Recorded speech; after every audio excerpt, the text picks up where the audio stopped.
The Tennessee Titans are going to ruin Malik Willis. Now, before you pop off in the comments, let me explain. In 2 games, Willis has only completed 11 total passes and has been plagued with being behind the worst offensive line in football and a horrendous receiving core with 2 of its expected top weapons on injured reserve. The Titans are good, but life is easy in the AFC South. Tennessee is going to be playing in January, but it doesn't matter what happens because quarterback is going to be a nonstop topic. Ryan Tannehill is good, but not really good enough, and the Titans obviously took Malik Willis for a reason, but so far, the only thing Tennessee has done is sabotage him. But first, this video is brought to you by DraftKings Sportsbook. The football season is almost midway through, so hopefully you have a good idea now of how different teams stack up to each other, so you can add a little bit to the mix just like I do. Today's sponsor, DraftKings Sportsbook, an official betting partner of the NFL, is dishing out a great deal for their new customers. All customers need to do is sign up with our code JDPROD and bet $5 on any pre-game money line bet, and you can receive an additional $200 in free bets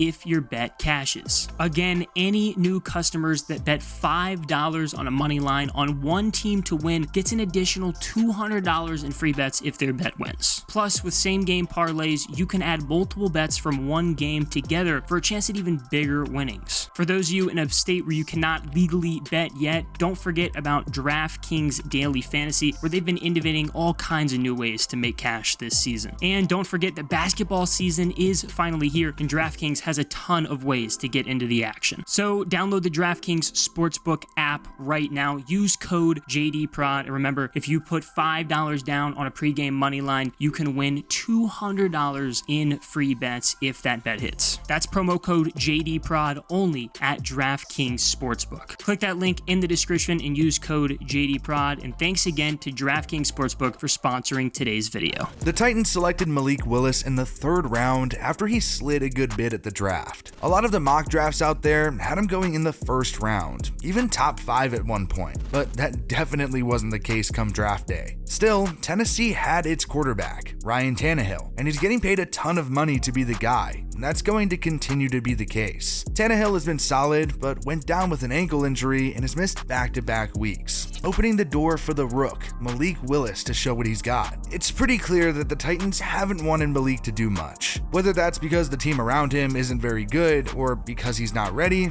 I don't really know. He did win his first career start, a 17-10 dub over Houston, who barely counts as a real NFL team, let's be honest. Tennessee didn't ask much of him. Willis threw the ball just 10 times, completing 6 passes for 55 yards and an interception. Again, he wasn't asked to do much in week 9 versus the Chiefs either. Willis went 5 of 16 for 80 yards. The Titans did not have a wide receiver catch a single pass in week 9. Not one. And that's really been the biggest problem for Tennessee this season. Nobody has gotten any separation or gotten open, and Malik Willis knows that, which is why he said after the game that he hopes someone gets open soon because he can't keep doing this. Willis has gotten a lot of flack for just running around the pocket and not throwing the ball, which is warranted to some degree, but the reality is nobody's open. The Titans pass catchers averaged 1.53 yards of separation on 11 targets, the worst by any team this season. This year, Tennessee's wide receivers and tight ends have averaged 2.77 yards of separation on targets, the 3rd worst in the league.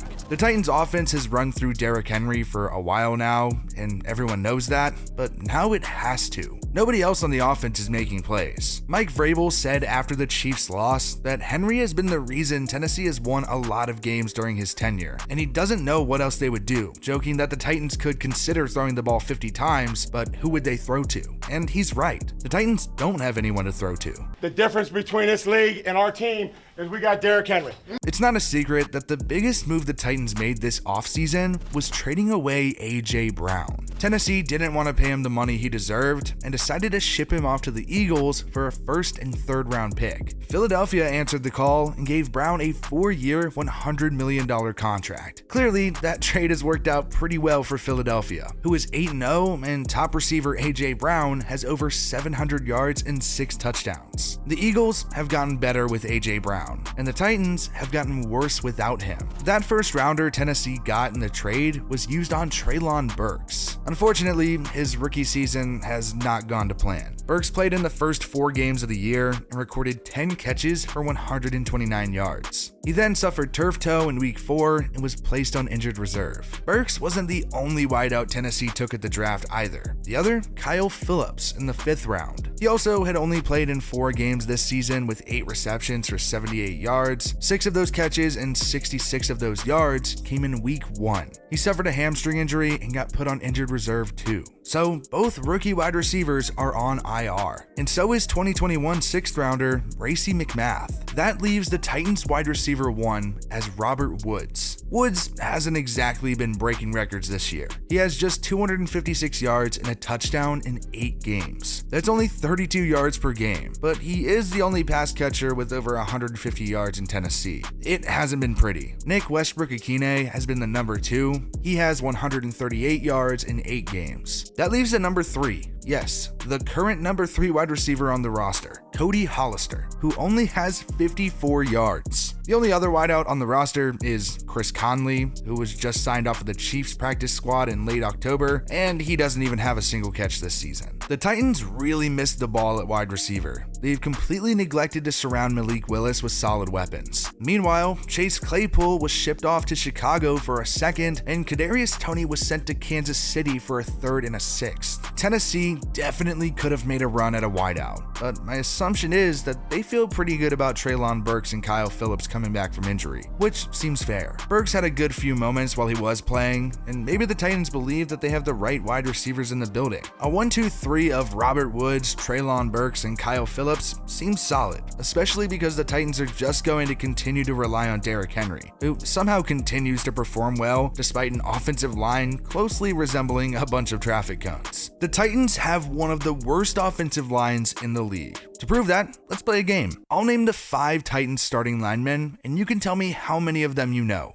Dennis Daly, Aaron Brewer, Ben Jones, Nate Davis, and Nicholas Petit-Frere. Who? I would say there's a very high chance you've never heard of any of those dudes, and they've played like it. Tennessee has graded out as a top 10 run blocking unit this year, and honestly, sometimes that can be hard to take seriously, especially since Derrick Henry is a complete freight train, but what matters is how good the pass blocking unit has been. So how well has the Titans line been protecting Ryan Tannehill and rookie Malik Willis? About as bad as humanly possible. The Titans have been by far the worst pass blocking team in the entire league, and it's not even close. I do think maybe things would be at least somewhat different with a healthy Taylor Lewan, but I don't even remember what that looks like. He tore his ACL in 2020, missed 5 games in 2021, and in week 2 of this season, he suffered another knee injury. That really might end his career, unfortunately, but hard to imagine he was going to be his old self ever again anyways. Luckily, the Titans are going to figure it out. Tennessee has a good football team no matter who's behind center. The fact that the Titans were able to take the Chiefs to overtime with Malik Willis behind center is a sign of just how good they are. I think Mike Vrabel is a very good coach, and that defense is still elite. It's been a top 5 unit in the league, 3rd best run defense, and 5th best pass rush. That defensive line especially is very good. Jeffrey Simmons is one of the best interior D linemen in the pros, and you can bet he's going to get another huge payday after next season. The defense is a big reason why the Titans are and will continue to be good. Plus, it helps that the AFC South is trash. Literally, the Colts are the 2nd best team in the division. Yes, the Colts, the team that's benched its quarterback it traded for in the offseason, already fired its head coach, and hired a guy with no NFL or college coaching experience. Yeah, and just from that, I think it says a lot about the Jaguars and Texans. I mean, it's great news for Titans fans, but then again, I don't think anyone necessarily believes the Titans are going to be able to get through the gauntlet of the AFC, including Patrick Mahomes, Josh Allen, and Lamar Jackson. And one of those reasons why the Titans aren't in that same conversation is quarterback. The Titans are clearly looking forward to the future for a life past Ryan Tannehill, and that's why they drafted Malik Willis. Tennessee needs a more explosive, elite quarterback, and hopefully Malik Willis can be just that. He's shown some amazing flashes already,